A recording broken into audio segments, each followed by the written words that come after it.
Alright, welcome back. आप देख रहे हैं बनो अपना फाइनेंस मिनिस्टर और मैं हूं आपके साथ कविता थपलियाल। और चलिए अब दर्शकों के सवालों की ओर हम रुक करते हैं, लेकिन उससे पहले एक बार फिर से, क्योंकि बहुत सारे दर्शक व्हाट्सएप नंबर हमसे पूछते रहते हैं, तो एक बार फिर से आपकी स्क्रीन पर व्हाट्सएप नंबर फ्लैश करेंगे जहां पर आप अपने सवाल जो है हम तक पहुँचा सकते हैं।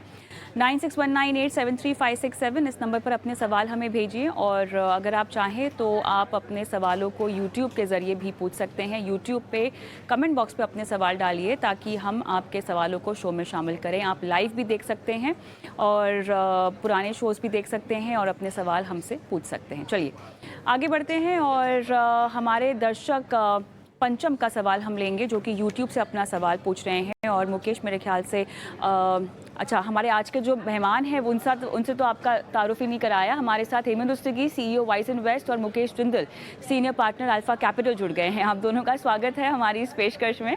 और चलिए शुरुआत करते हैं। पंचम का सवाल मैं लूँगी। मुकेश, आपके पास है ये सवाल। 5 लाख रुपए इनको एक मुश्त निवेश करने हैं और ये कह रहे हैं 14 साल के लिए निवेश करने हैं और 14 साल के बाद इनको चाहिए 1 करोड़ रुपए। और हर महीने ये SIP के ज़रिए निवेश कर सकते हैं मुकेश। और जानना चाहते हैं कि इस कॉर्पस के लिए ये कितना हर महीना जो है पैसा लगाएं म्यूचुअल फंड्स में, ताकि 1 करोड़ रुपए 14 साल के बाद इन्हें मिल सके। किस तरह के फंड्स का चुनाव इनको करना चाहिए। अच्छा, इसके अलावा एक मुश्त 5 लाख भी हैं इनके पास जो इनको डालने हैं म्यूचुअल फंड्स में। ये भी इनका सवाल है कि कैसे रिटायरमेंट के लिहाज से कुछ प्लानिंग करना चाहते हैं अपनी। बताइए क्या क्या रणनीति हो इनकी। सबसे पहले, करोड़पति क्या 14 साल में ये बन सकते हैं तो कितना निवेश करना होगा?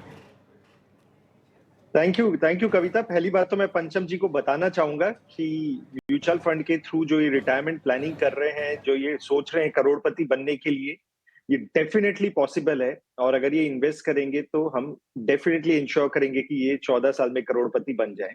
अब अगर इनकी हम इन्वेस्टमेंट्स की बात करें, ये जो करना चाह रहे हैं, इन्होंने बोला 1 करोड़ रुपए चाहिए और ये आज की तारीख में 5 लाख इन्वेस्ट करना चाह रहे हैं। अगर मैं बात करूं टाइम होराइजन की, तो टाइम होराइजन 14 साल एक लंबा टाइम होता है और मैं इन्हें सजेस्ट करूंगा ये इक्विटी फंड्स में करें। Equity funds normally short term में वोलेटाइल रहता है, बट लॉन्ग टर्म में इक्विटी फंड्स का रिस्क काफी कम हो जाता है। तो 14 साल का टाइम होराइजन है, तो ये इक्विटी फंड में करेंगे तो बढ़िया रिटर्न आएगा। मेरे को ये भी लगता है कि आने वाले टाइम में इंडिया एक ग्रोइंग स्टोरी है, तो 14% का रिटर्न यहां से निकलना चाहिए। तो अगर ये 5 लाख इन्वेस्ट करेंगे तो 14 साल में कंपाउंड होके लगभग 31 लाख बन जाता है। तो ये कॉर्पस से जो 1 करोड़ है उससे डेफिनेटली कम है। थोड़ा शॉर्टफॉल रहेगा तो उनके लिए इन्हें SIP करनी पड़ेगी। और पंचम जी SIP के लिए भी कंफर्टेबल है। SIP बहुत ज्यादा नहीं करनी पड़ेगी क्योंकि गोल लंबा है, 14 साल का गोल है। अगर ये महीने की 12,500 की SIP करते हैं तो ये पूरा मिला के 1 करोड़ का इनका गोल पूरा हो जाएगा। तो अब इन्होंने पूछा दूसरे पार्ट में कि SIP कहाँ करें और लमसम कहाँ डालें, तो इनको मैं 4 फंड रिकमेंड करना चाहूंगा। एक तो लार्ज कैप के लिए मैं इनको UTI Nifty index fund recommend करूंगा। एक लार्ज एंड मिड मैंने इनके लिए सेलेक्ट किया है HDFC large and mid cap. एक मिड कैप के लिए निपॉन ग्रोथ फंड और स्मॉल कैप के लिए Franklin India smaller companies fund. तो मैंने कोशिश की है कि पोर्टफोलियो डाइवर्सिफाइड हो लार्ज, मिड और स्मॉल में। लॉन्ग टर्म में स्मॉल बढ़िया रिटर्न देते हैं, मिड भी बढ़िया रिटर्न देता है, इसलिए मैंने इसमें ऐड किया है।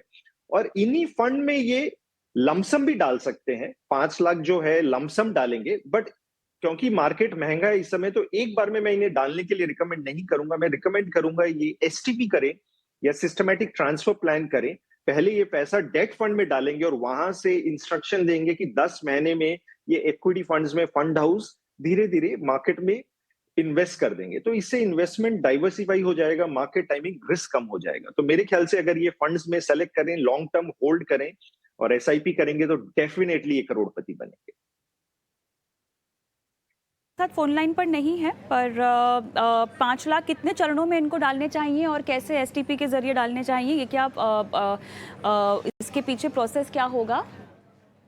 प्रोसेस ये होगा कविता, ये इनफैक्ट आपने अच्छा सवाल पूछा क्योंकि कई लोग STP को लेके कंफ्यूज रहते हैं। तो मान के चलिए मैं एक UTI निफ्टी इंडेक्स फंड का एग्जांपल लेता हूं। अगर इनको UTI निफ्टी इंडेक्स फंड में 2 लाख करने हैं तो ये UTI का डेट फंड सेलेक्ट करेंगे, जैसे कि एक money market UTI money market fund कर लेंगे तो 2 लाख उसमें इन्वेस्ट करेंगे और उसमें ऑप्शन एक होता है एसटीपी करने का, systematic transfer plan from debt to equity, तो यूटीआई मनी मार्केट से इक्विटी में करेंगे।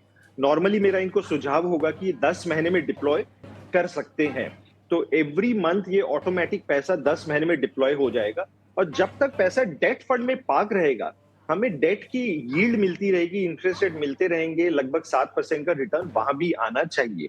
और ये इसे वॉच भी कर सकते हैं, मान लीजिए कल को मार्केट गिर जाती है तो लमसम स्विच भी कर सकते हैं मार्केट में, तो काफी फ्लेक्सिबल रहता है। और ये इन्वेस्टर्स के जिनके पास लमसम पैसा आता है उनको ये एसटीपी का फायदा डेफिनेटली उठाना चाहिए। ऑलराइट, चलिए आगे बढ़ते हैं और अगले यूट्यूब के सवाल की ओर बढ़ते हैं। हेमंत जी, शायद आपके लिए है ये सवाल पंकज कुमार का, और ये टोटल एसआईपी कर रहे हैं लगभग 14,000 की, स्टेप अप करना चाहते हैं 20%। 15 साल का इनका टारगेट है, बच्चों की पढ़ाई लिखाई के लिए 1.5 करोड़ रुपए इनको इकट्ठा करने हैं। क्वांट टैक्स प्लान है इनके पास, बिड़ा एसेट का टैक्स प्लान है, पराग पारे का फ्लेक्सी कैप है, मोतीलाल ओसवाल लार्ज और मिड कैप है इनके पास, HDFC मिड कैप है, निपॉन इंडिया स्मॉल कैप है, क्वांट का स्मॉल कैप है। और यही इनका सवाल है कि 1.5 करोड़ रुपए बच्चों की पढ़ाई के लिए जो इनको इकट्ठा करने हैं 15 साल में, फिलहाल क्या 14,000 की एसआईपी और इस तरह के फंड से क्या इकट्ठा हो सकते हैं? जी कविता, जैसा उन्होंने कहा कि जो एसआईपी अमाउंट है वो 14,000 है, उनका टाइम होराइजन देखें। और अगर हम ये भी कंसिडर करें कि उन्होंने कहा कि वो स्टेप अप एसआईपी करेंगे करीब 20% से, तो मुझे लगता है अपने टारगेट तक आराम से पहुंच पाएंगे। अगर 15% का भी अगर वो स्टेप अप एसआईपी करते हैं तो करीब 1 करोड़ 70 लाख का टारगेट होगा। ऑफकोर्स इंपॉर्टेंट चीज होगी कि वो अपने टाइम होराइजन से कमिटेड रहें, और इन्होंने जो कमिटमेंट की है कि वो स्टेप अप एसआईपी करेंगे हर साल, अगर वो उसको कंटिन्यू करते रहें तो जहां तक टारगेट पूरा करने का सवाल है, मुझे लगता नहीं कोई उनके पास प्रॉब्लम होगी।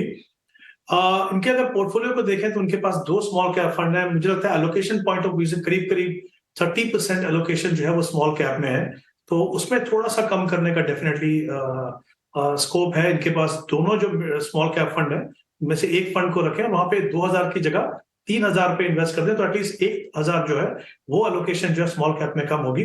और वो जो इनके पास एक लार्ज एंड मिड कैप है, Motilal Oswal large and mid cap, वहां पे उसको एलोकेट कर सकते हैं। टैक्स में इनके पास 2 टैक्स प्लान्स हैं। मुझे लगता है अगर इनको दोनों में कंटिन्यू करना है तो फिर जो बंधन टैक्स एडवांटेज है वो मेरा ही एसेट टैक्स प्लान से मुझे लगता है एक बेटर ऑप्शन रहेगी लॉन्ग टर्म में।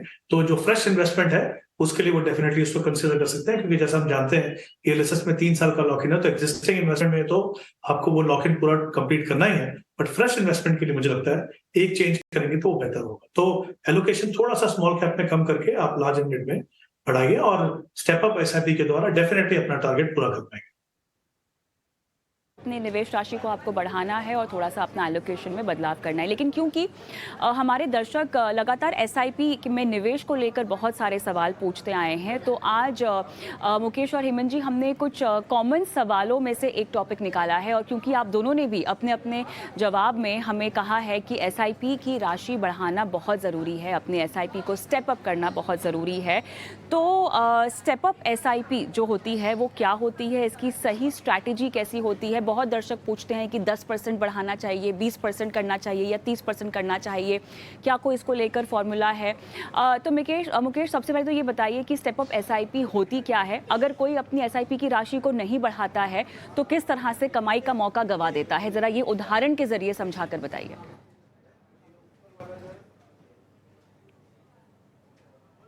हाँ श्योर कविता, देखिए स्टेप अप एसआईपी की बात करें, अगर एसआईपी जो है पैसे को कंपाउंड करता है, स्टेप अप एसआईपी ऐसा है वो आपके कंपाउंडिंग में डबल कंपाउंडिंग शुरू कर देता है, वो डबल कंपाउंडिंग इंजन है।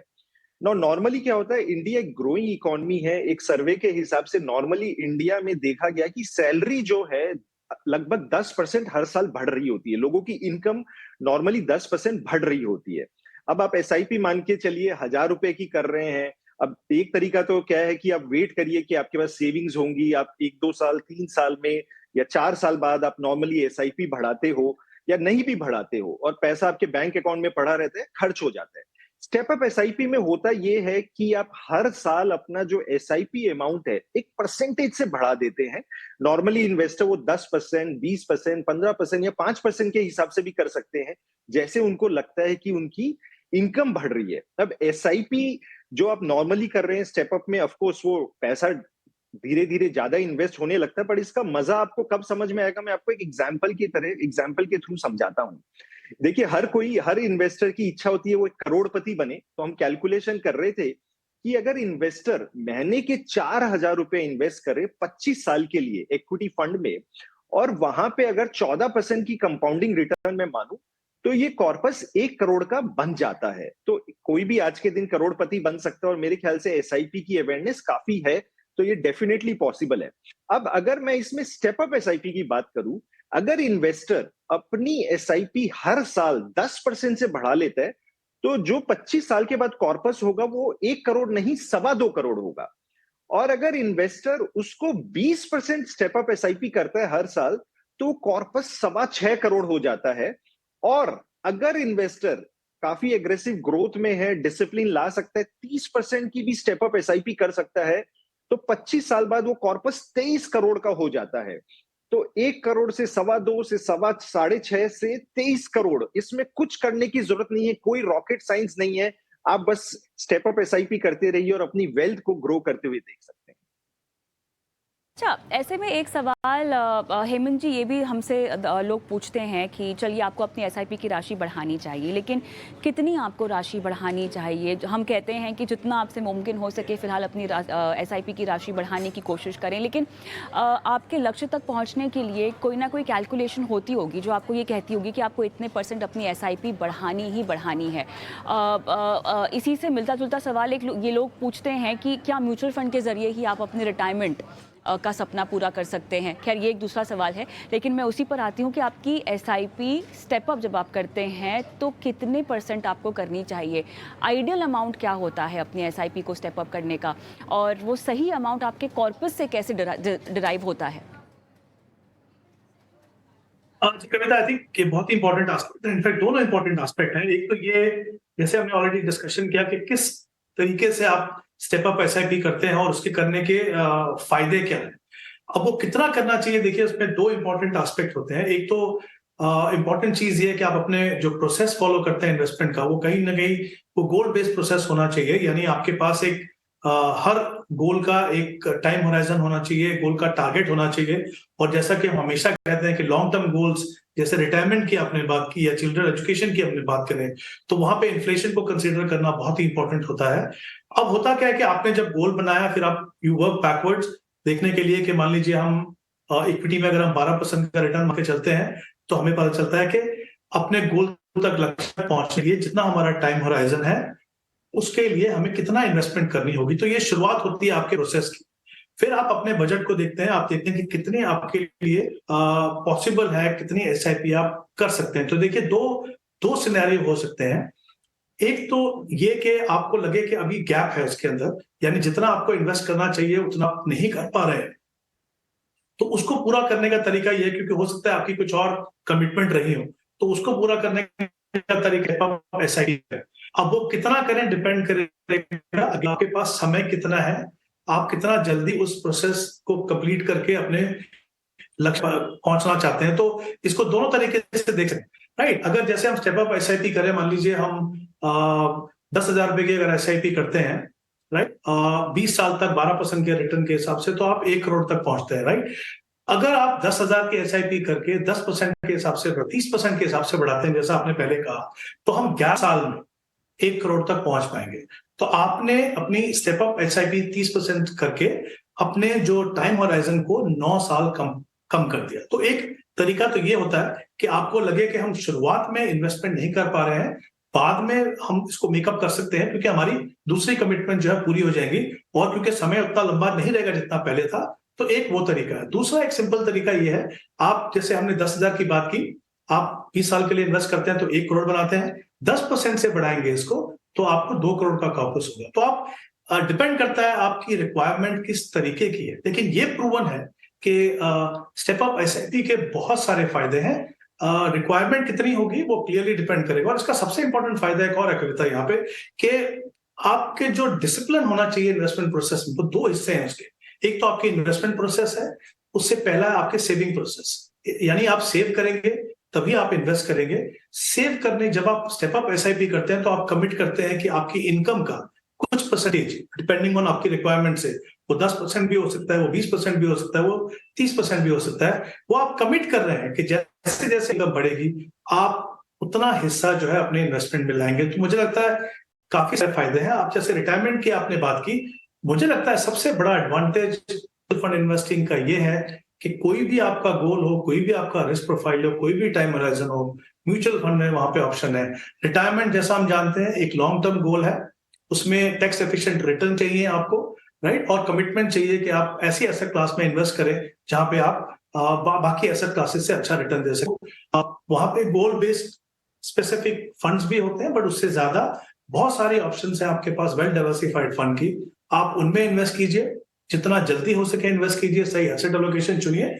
मुझे लगता है कि आपके रिटायरमेंट गोल के लिए म्यूचुअल फंड एक काफी इफेक्टिव मीडियम हो सकता है। इनफैक्ट रिटायरमेंट होने के बाद आपको रेगुलर इनकम जनरेट करने के लिए भी जो सिस्टमैटिक विड्रॉल प्लान है वो भी म्यूचुअल फंड से आपको मिलता है। तो मुझे लगता है किसी भी निवेशक के लिए म्यूचुअल फंड इन्वेस्टिंग, स्पेशली जब हम लॉन्ग टर्म गोल जैसे रिटायरमेंट प्लानिंग है, तो वहां पे इंटीग्रल पार्ट म्यूचुअल फंड होना ही चाहिए।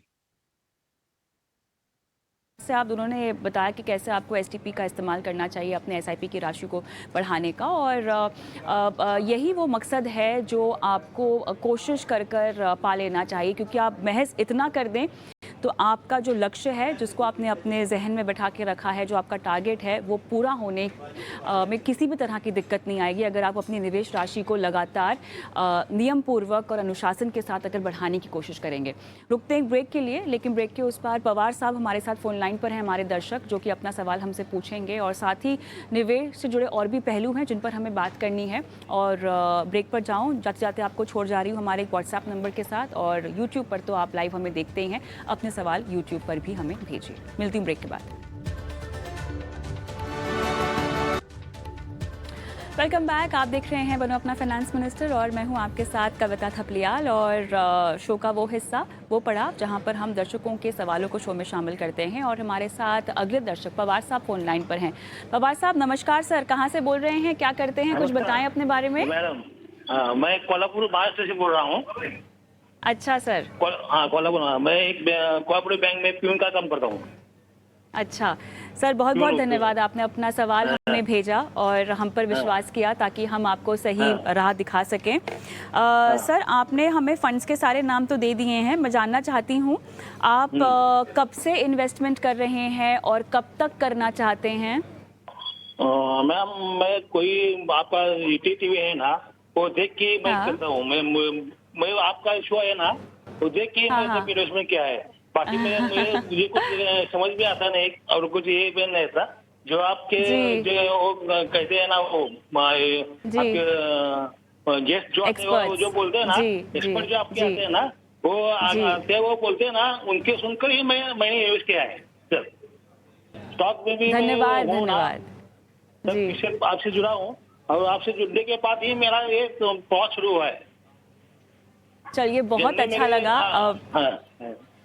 मेरे पास शब्द नहीं है इस खुशी को बयां करने के लिए कि आपने जो भरोसा हम पर जताया है और इतना विश्वास हम पर रखा, और हमारे जरिए हम आपकी फाइनेंशियल प्लानिंग के जरिए आपकी ज़िंदगी का हिस्सा बन पाए हैं। ये हमारे लिए सौभाग्य की बात है। फंड्स के नाम मैं दोहरा देती हूँ, और मुझे फिर भी जानना होगा कि आप इसमें कितने सालों तक इन्वेस्टमेंट करना चाहते हैं। 5 वर्ष रहेगा है रिटायरमेंट को, 5 साल बाकी है मेरे रिटायरमेंट को। 5 साल बाकी रिटायरमेंट के लिए। 5 साल के बाद मैं रिटायर हो जाऊंगा। अभी मेरा 50 साल चालू है। ठीक है, तो रिटायरमेंट है। अच्छा, तो पवार जी अभी 1-2 साल से ही शुरू किया है क्या SIP? हाँ, 1-2 साल के। मैं बताता हूँ, आपका जो शो देख के मैं उधर में उसमें आ गया था, मैं सुनता था। अच्छा। बाकी को, लेकिन मेरे को भरोसा नहीं था। लेकिन आपके एक्सपर्ट और आपके जो स्टॉक और दूसरे जो आपके हमेशा जो 2 हायर बोलते हैं ना, उनका मैं नाम अभी मेरे याद नहीं आ रहा है, उनको सुन के मैं मार्केट में आया है। जी नहीं, हमारे सभी शोज़ के सभी पैनल्स पर बहुत ही उम्दा एक्सपर्ट्स बैठते हैं, और उन सब की तारीफ़ करने के लिए आपका धन्यवाद। मुझे बस एक और चीज़ जाननी है, क्योंकि आपने रिटायरमेंट के लिए ये पैसे जमा करने हैं, तो कुछ आपके अमाउंट है जो आप इकट्ठा करना चाहते हैं कि अभी 5 साल के बाद मेरे हाथ में इतना पैसा आना चाहिए इस SIP से, कुछ ऐसा सोचा है आपने? पवार जी, हाँ 40 लाख, 30 लाख का 40 लाख 30 से 40 लाख ना? ठीक 30 या 40 लाख। ठीक ठीक है, हाँ। ठीक है, ठीक है। पवार जी, आप मेरे साथ फोन लाइन पर बने रहिए, क्योंकि हमारे जो एक्सपर्ट हैं जिनके पास आपका सवाल है, मैं उनके पास जाती हूँ। मुकेश, काफ़ी कुछ डिटेल्स पवार साहब की आपको पता चल गई हैं। 30 से 40 लाख रुपए इन्हें चाहिए, 5 साल के बाद इनकी रिटायरमेंट है, 1 से 2 साल पहले इन्होंने SIP शुरू की है। अब बताइए किस तरह से अपने पोर्टफोलियो को ये छांटे। देखिए, पवार जी का जो गोल है कविता, 5 साल का है, लंबा टाइम होराइजन है। इन्होंने अभी रिसेंटली भी स्टार्ट की है, तो मेरे को लगता है इक्विटी फंड्स इनके लिए सही है अगर इन्वेस्ट करते रहेंगे SIP के थ्रू। एक SIP का एडवांटेज ये भी होता है, मार्केट रिस्क ऑलरेडी कम हो जाता है क्योंकि अब डिफरेंट पॉइंट पे इन्वेस्ट कर रहे हैं। तो मेरे को लगता है इक्विटी इनके लिए बेहतरीन है, इन्हें इन्वेस्टमेंट कंटिन्यू करनी चाहिए। जनरली इनके फंड्स अच्छे हैं, बट मेरे को लगता है 9 फंड बहुत ज्यादा है और काफी ओवरलैप है। जैसे मैं अगर ओवरलैप की बात करूं तो इनके पास 3 ICICI के फंड हैं, ICICI discovery, mid cap, small cap. Normally हम क्या देखते हैं, जब कोई एक फंड हाउस अंडर परफॉर्म कर रहा है तो उसकी सारी स्कीम्स अंडर परफॉर्म कर रही होती है, आपको इतनी स्कीम्स की जरूरत नहीं होती है। वैसे इनके पास 3 स्मॉल कैप है, Nippon small cap, ICICI small cap, Quant small cap. आपको इतने स्मॉल कैप फंड्स की जरूरत नहीं है, आप 1-2 स्मॉल कैप फंड भी ले लेंगे तो अपना काम हो जाएगा। तो इनको मैं थोड़ी रीस्ट्रक्चरिंग सजेस्ट करूंगा।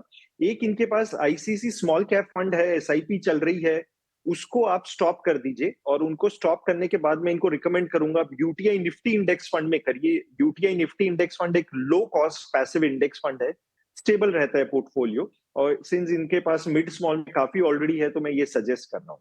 एक इनके पास कोटक फ्लेक्सी कैप फंड भी है। कोटक का फ्लेक्सी कैप अंडर परफॉर्म कर रहा है, AUM भी बड़ा हो गया है, तो शायद आने वाले टाइम में इतना बढ़िया रिटर्न नहीं निकले।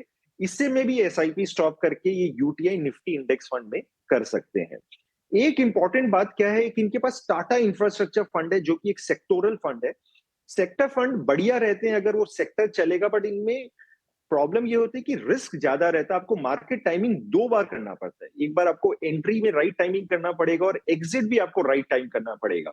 जो पुराने इन्वेस्टर्स हैं उन्हें याद होगा 2000 जो 6-8 की रैली हुई थी, उसमें इंफ्रास्ट्रक्चर फंड ने बहुत रिटर्न दिया था। बट अगर किसी ने 2008 में एग्जिट नहीं किया, उसको वापस उसी लेवल पे आने के लिए लगभग 10 साल लग गए। तो मेरा इनको सुझाव होगा सेक्टोरल फंड ना करें और कोशिश यही करें कि डाइवर्सिफाइड फंड एग्जिस्टिंग फंड्स में करें। एक और मैंने इनके पोर्टफोलियो में ऑब्जर्वेशन ये देखा कि इनकी जो SIP अमाउंट्स है, किसी किसी अमाउंट स्कीम में 500 रुपए चल रही है, किसी में 12 चल रही है, 16 चल रही है, इवन नहीं है। तो मेरा सुझाव ये होगा, स्कीम को कंसोलिडेट करने के बाद आप इसमें सारी स्कीम्स में बराबर कर ले, तो पोर्टफोलियो कॉम्बिनेशन कॉम्पोजिशन आपका सही हो जाएगा। तो ये थोड़े बहुत चेंजेस हैं, धीरे धीरे ग्रेजुअली आप करते रहिए, वैसे कोई पैनिक की बात नहीं है। ज्यादातर पोर्टफोलियो बेटर है, एफिशिएंसी इंप्रूवमेंट का स्कोप हमेशा होता है। थोड़े से चेंजेस कर लेंगे तो इन्वेस्टमेंट्स लाइन में आ जाएगी और आपके गोल भी पूरे हो जाएंगे। अगर मुकेश उनको बढ़ाना हो तो किन फंड्स में इन्वेस्टमेंट बढ़ाने की सलाह देंगे आप? जैसे अगर इनको इन्वेस्टमेंट्स में बढ़ाने बोलूं, इनके एग्जिस्टिंग फंड्स में ही मैं इनको इंक्रीज करने बोलूंगा। एक तो मैंने इनको UTI Nifty index fund add करने बोला है, ICICI mid cap, Mirae mid cap, Quant small cap, Nippon small cap, ये बेहतरीन फंड है। फंड्स का सिलेक्शन इनका अच्छा है, तो जो एग्जिस्टिंग फंड्स हैं उन्हीं में कंटिन्यू करें। जो एग्जिस्टिंग में स्टॉप करने के लिए बोला, ICICI small cap, Kotak flexi cap और टाटा इंफ्रास्ट्रक्चर मैंने स्टॉप करने के लिए बोला है इनको। मुकेश, 30 से 40 लाख रुपए इकट्ठा करने के लिए SIP की राशि कितनी बढ़ानी होगी? मेरे को लगता है कि इनकी जो SIP की राशि है, 5 साल में अगर ये कंटिन्यू करेंगे तो पूरा हो जाएगा। अगर 14% की मैं रिटर्न मानूं, तो मेरे को लगता नहीं इनको बहुत ज्यादा SIP की राशि बढ़ानी पड़ेगी। तो अगर ये कंटिन्यू करेंगे तो डेफिनेटली पॉसिबल होगा।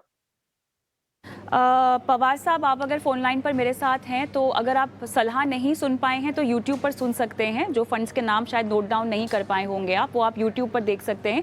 उसके अलावा कोई और सवाल पूछना है? हमारे अगले दर्शक भी फोन लाइन पर हैं तो मैं उन पर बढ़ना चाहती हूँ। इक्विटी में क्या कहूँ, इक्विटी का जो फंड है ना, वो आपके देख के मैं लेता हूँ शेयर, वो म्यूचुअल फंड में ट्रांसफर कर सकते हैं क्या?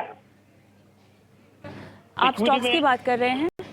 हाँ, स्टॉक की बात कर रहा हूँ। स्टॉक जो है आपके मेरे ख्याल से आते हैं ना स्टॉक, मेरे ख्याल से आप अगर स्टॉक्स का ही पोर्टफोलियो आपने रखा हुआ है तो हाँ, वो उस पर सलाह ना देके हमने आपके म्यूचुअल फंड्स पे फ़िलहाल सलाह दी है। अगर आप स्टॉक्स पर कोई सवाल पूछना चाहते हैं तो इसी नंबर पर अपने स्टॉक्स के भी सवाल पूछ सकते हैं, और जैसे आपने व्हाट्सएप किया है, इसी नंबर पर अपने स्टॉक से जुड़े सवाल भी हमसे पूछ सकते हैं। और अभी जो आपको सलाह दी गई है वो जो है आप यूट्यूब पर ज़रूर सुनकर अपने फंड्स में बदलाव कीजिएगा। बहुत बहुत धन्यवाद पवार साहब। हम आगे बढ़ेंगे। ओम प्रकाश जी का मैं सवाल लूँगी, जो कि हेमंत जी से अपना सवाल पूछना चाहते हैं। ये हमारे यूट्यूब के दर्शक हैं और ये 20,000 की SIP कर रहे हैं, 20 साल तक करना चाहते हैं। 2 करोड़ रुपए जो है इन्हें इकट्ठा करने हैं। SBI का ब्लू चिप फंड है इनके पास, Kotak emerging equity, Nippon India small cap है, पराग पारेख का फ्लेक्सी कैप है, ICICI प्रू का वैल्यू डिस्कवरी फंड है, और जानना चाहते हैं कि क्या इस निवेश के जरिए इनके लक्ष्य पूरे हो पाएंगे। देखिए कविता, इनके पास उन्होंने कहा 2 गोल हैं और एक का टाइम होराइजन शायद 20 साल है, दूसरे का उन्होंने कहा 25 साल है, और दोनों केस में उनको 2 करोड़ का कॉर्पस बनाना है। तो जो पहला गोल है उसमें करीब 20,000 रुपए की इन्वेस्टमेंट करनी है और दूसरे के लिए इनको 10,000 की इन्वेस्टमेंट करनी है। तो कुल मिला के इनकी जो टोटल इन्वेस्टमेंट होनी चाहिए वो 30,000 होनी चाहिए। इनकी जो करंट इन्वेस्टमेंट है वो 20,000 है। तो जाहिर सी बात है कि वहां पे गैप है, तो इनको कोशिश करना है। फॉर्चुनेटली इनके पास समय लंबा है, तो जितना जल्दी हो सके ये अपनी इन्वेस्टमेंट को बढ़ाएं ताकि अपने लक्ष्य को पूरा करने के लिए ज्यादा से ज्यादा समय अपनी इन्वेस्टमेंट को दे पाए और वहां तक पहुंच पाए। तो ये तो हो गया जहां तक इनके गोल्स का सवाल है। पोर्टफोलियो में मुझे लगता है 2 बदलाव अगर ये करें तो मुझे लगता है इनके पोर्टफोलियो के बैलेंसिंग के लिए प्लस उनकी जो इन्वेस्टमेंट की जो रिटर्न्स हैं वो भी बेहतर हो सकते हैं। तो एक तो इनके पास SBI ब्लू चिप है, उसकी जगह में अगर ये HDFC लार्ज एंड मिड ले तो वो एक बेहतर ऑप्शन रहेगी। और दूसरा, इनके पास एक वैल्यू डिस्कवरी फंड है, काफी पुराना फंड है, कंसिस्टेंटली परफॉर्म किया है, बट मुझे लगता है इनके पोर्टफोलियो कंपोजिशन को देखते हुए एक मल्टी कैप फंड जैसे निपॉन इंडिया मल्टी कैप वो उसकी जगह में रखेंगे। तो ये, जैसा मैंने कहा कि कहीं ना कहीं वो डिफरेंट सेगमेंट का जो एक्सपोजर है वहां पे बैलेंस अच्छा होगा। तो आप ये 2 बदलाव कंसिडर कर सकते हैं। जैसा मैंने कहा कि गैप है वहां पे 10,000 रुपए का, जल्दी हो सके अपनी SIP को बढ़ाइए ताकि अपने लक्ष्य तक पहुंच पाए। ऑलराइट, चलिए हम अब सवालों से थोड़ा सा हटकर कुछ और मुद्दों पर बात करते हैं। और अक्सर दर्शक हमें ये सवाल पूछते हैं कि बाज़ार में निवेशित रहने का सबसे सही तरीका क्या है, क्योंकि अब इतने सारे जरिए हो गए हैं बाज़ार में पैसे लगाने के लिए, तो सबसे सटीक और कम जोखिम वाला तरीका कौन सा है? तो मुकेश, आप क्या सलाह देंगे? देखिए, मेरी सजेशन यही है कविता कि बहुत इंपॉर्टेंट फैक्टर है कि इन्वेस्टर का टाइम होराइजन क्या है। नॉर्मली इन्वेस्टर जो होता है वो सोचता है कि इक्विटी स्टॉक मार्केट रिस्की है, क्योंकि लोगों ने काफी बार लॉसेस बनाए हैं, लोगों का परसेप्शन है कि इक्विटी में रिटर्न नहीं बनता है। बट मेरे को लगता है ऐसा नहीं है। अगर इन्वेस्टर का टाइम होराइजन लंबा है तो इक्विटी बहुत सेफ हो जाता है। उसकी जो रिस्क प्रोफाइल है वो विद टाइम होराइजन काफी बदलाव होता है। तो अगर इन्वेस्टर का टाइम होराइजन 5 इयर्स प्लस है तो इक्विटी बहुत ही सेफ है। इनफैक्ट डेटा के हिसाब से बैक टेस्टिंग किया गया कि अगर निफ्टी में कोई इन्वेस्टर 7 साल से ज्यादा करता है तो उसको मिनिमम रिटर्न अराउंड FD के आसपास जो कि 7% है उतना लगभग मिल जाता है। और अगर 5 साल भी कर रहा है तो लगभग 99% पॉसिबिलिटी है कि आपका कैपिटल प्रोटेक्शन रहेगा। तो इन्वेस्टर्स को सेफ इन्वेस्टमेंट करनी है, टाइम होराइजन लंबा है, तो इक्विटी बेहतरीन इन्वेस्टमेंट है। अब सवाल ये आता है दूसरा कि इक्विटी के अंदर क्या करें। इक्विटी के अंदर शेयर्स करें, म्यूचुअल फंड करें, PMS करें, कौन से इंस्ट्रूमेंट में करें, ट्रेडिंग करें। देखिए, जहां तक मेरे को लगता है शेयर्स जो है ऐसा नहीं है कि खराब इन्वेस्टमेंट्स है। शेयर्स करना चाहिए अगर 3 कंडीशन पूरी हो रही है। पहली कंडीशन है आपके पास नॉलेज है मार्केट की, दूसरी कंडीशन है आपके पास टाइम है, और तीसरी कंडीशन है आपके पास एक्सपीरियंस है। अगर ये तीनों क्राइटेरिया आप मीट करते हैं तो आप डेफिनेटली शेयर मार्केट में डायरेक्टली इन्वेस्ट कर सकते हैं, ट्रेड कर सकते हैं, कोई उसमें दिक्कत नहीं है, रिटर्न वहां भी निकलना चाहिए। बट अगर ये 3 कंडीशन नहीं पूरी हो रही है तो मेरा सुझाव होगा कि ये इक्विटी फंड्स को सेलेक्ट करें, क्योंकि जो इक्विटी फंड्स है एक highly regulated, highly transparent, highly liquid और हाईली कॉस्ट एफिशिएंट इन्वेस्टमेंट है जहां से रिटर्न निकल सकता है। फंड मैनेजर होते हैं, एक्सपर्ट होते हैं जो आपके बिहाफ में सेक्टर और स्टॉक सेलेक्ट कर रहे होते हैं। तो आप इसमें इन्वेस्ट करिए और आपको इसमें बहुत ज्यादा planning, goal planning, financial planning की भी जरूरत नहीं है। बहुत ही सिंपल है, आपके पास जो सेविंग्स आ रही है उससे आप SIP करते रहिए लॉन्ग टर्म के लिए। मजे की बात है, लॉन्ग टर्म में आप देखेंगे एसआईपी के थ्रू रिटर्न बहुत बढ़िया निकल ही जाते हैं। तो मेरा सुझाव ये है कि आप एसआईपी करिए फंड में। एक इंपॉर्टेंट कंडीशन ये है कि पोर्टफोलियो को ज्यादा ना देखें। ज्यादा देखेंगे तो आप उसमें कुछ छेड़खानी करेंगे, कंपाउंडिंग की प्रॉब्लम बढ़ेगी। हो सकता है कुछ स्कीम्स अंडर परफॉर्म कर रही हैं, वो लगभग सारी लॉन्ग टर्म में बढ़िया परफॉर्म करी जाती हैं। इंपॉर्टेंट है कि आप इन्वेस्टेड रहें, उसको छेड़े नहीं। तो यही अगर करेंगे तो डेफिनेटली वेल्थ क्रिएशन और रिटायरमेंट प्लानिंग आपकी हो जाएगी। हेमंत जी, आप क्या सलाह देंगे? बाजार में किस तरह से निवेशित रहा जा सकता है हर समय? देखिए कविता, इक्विटी इन्वेस्टमेंट में दो इंपॉर्टेंट एस्पेक्ट है। एक तो ये लॉन्ग टर्म कमिटमेंट चाहता है, दूसरा ये भी एक नेचुरल फिनोमेना है कि मार्केट में वोलेटिलिटी आएगी समय पर। तो एज एन इन्वेस्टर अगर आपको मार्केट में बने रहना है तो पहली बात आपने ऑप्शन सही चुनना है, आपका टाइम होराइजन सही होना चाहिए। और अगर आपको इन वॉलेटिलिटी के इम्पैक्ट से दूर रखना है और आपका फोकस अपने गोल्स पे रखना है तो क्लैरिटी चाहिए कि आप कितने समय के लिए, मान लीजिए आपके रिटायरमेंट के लिए 10, 15, 20 साल का समय है, तो अगर वॉलेटिलिटी देखने को मिल रही है, अमूमन हम डर जाते हैं और फिर हमें लगता है कि हमें मार्केट में रहना चाहिए या नहीं रहना चाहिए। लेकिन आपके पास क्लैरिटी है, आपने सही ऑप्शन चुनी है, सही एसेट एलोकेशन चुना है, तो आप अपनी जो एलोकेशन है उसको संभालते हुए अपने टाइम होराइजन को ध्यान में रखते हुए इक्विटी मार्केट में बने रहेंगे। और जैसा मैंने पहले कहा कि यहाँ पे लॉन्ग टर्म कमिटमेंट की जरूरत है। जितना लंबा समय देंगे उतना ही आपको इक्विटी का जो पोटेंशियल है उसको फायदा होगा। तो ऑब्वियसली सिस्टमैटिक इन्वेस्टमेंट जो आपके प्रोसेस में डिसिप्लिन लाता है, टाइम होराइजन में क्लैरिटी, वो आपको बताता है कि आपको घबराने की जरूरत नहीं है, आप इसमें बने रहें। और इक्विटी के अंदर इंपॉर्टेंट है कि आप अपने पोर्टफोलियो को, इक्विटी बाय इटसेल्फ एक एग्रेसिव एसेट क्लास है, अपने पोर्टफोलियो को बहुत ज्यादा एग्रेसिव मत बनाइए कि आप थीमेटिक फंड, सेक्टर फंड वहां पे चले गए। वेल डाइवर्सिफाइड कैटेगरीज मुझे लगता है जैसे multi cap, large and mid, flexi cap, इस तरह की जो कैटेगरी है इनमें आप इन्वेस्ट कीजिए। ऑटोमेटिकली आपकी रीबैलेंसिंग भी होगी, डाइवर्सिफिकेशन लेवल भी सही होगा और अपने पोर्टफोलियो की मॉनिटर करते रहिए। जितना लंबा समय देंगे उतना ही आपको इक्विटी से फायदा होगा। ये तो यहाँ पर सवाल ये नहीं है कि आप बाज़ार में निवेशित कैसे रह सकते हैं। सवाल ये है कि आप बाज़ार में कब तक निवेशित रहना चाहते हैं, आपके लक्ष्य क्या है, आपकी जोखिम उठाने की क्षमता क्या है, आप कितना निवेश कर सकते हैं, आप किस तरह के निवेश विकल्पों का चुनाव करना चाहते हैं। ये सवाल अगर आपके भी जहन में आते हैं तो ये शो और हमारे एक्सपर्ट्स आप ही के लिए हैं। बहरहाल बहुत बहुत धन्यवाद हेमंत जी आपका, मुकेश आपका, समय निकाला और दर्शकों का मार्गदर्शन किया आज भी हमारे साथ। और मुझे भी इजाज़त दें मनो अपना फाइनेंस मिनिस्टर में, लेकिन हमेशा की तरह मैं आपको छोड़ जा रही हूँ हमारे व्हाट्सएप नंबर के साथ और यूट्यूब पर, क्योंकि आप हमें बहुत देखते हैं और बहुत सवाल भी आ रहे हैं, तो यूट्यूब पर अपने सवाल छोड़ें अपने नाम के साथ। और हाँ, अगर आप हमसे बात भी करना चाहते हैं तो अपना सवाल हमें लगे हाथों व्हाट्सएप भी कर दीजिए ताकि आपका नंबर हमें मिल जाए और हमारी टीम आपको कॉल करे और आपकी बात करवाए हमारे एक्सपर्ट से। मनो अपना फाइनेंस मिनिस्टर रोज़ाना हम लेकर आते हैं शाम को 4 से 5 बजे लाइव, और आप रात को 8 बजे भी हमारा ये शो देख सकते हैं। अगर आपने टीवी पर नहीं देखा तो यूट्यूब पर अपना हमारा शो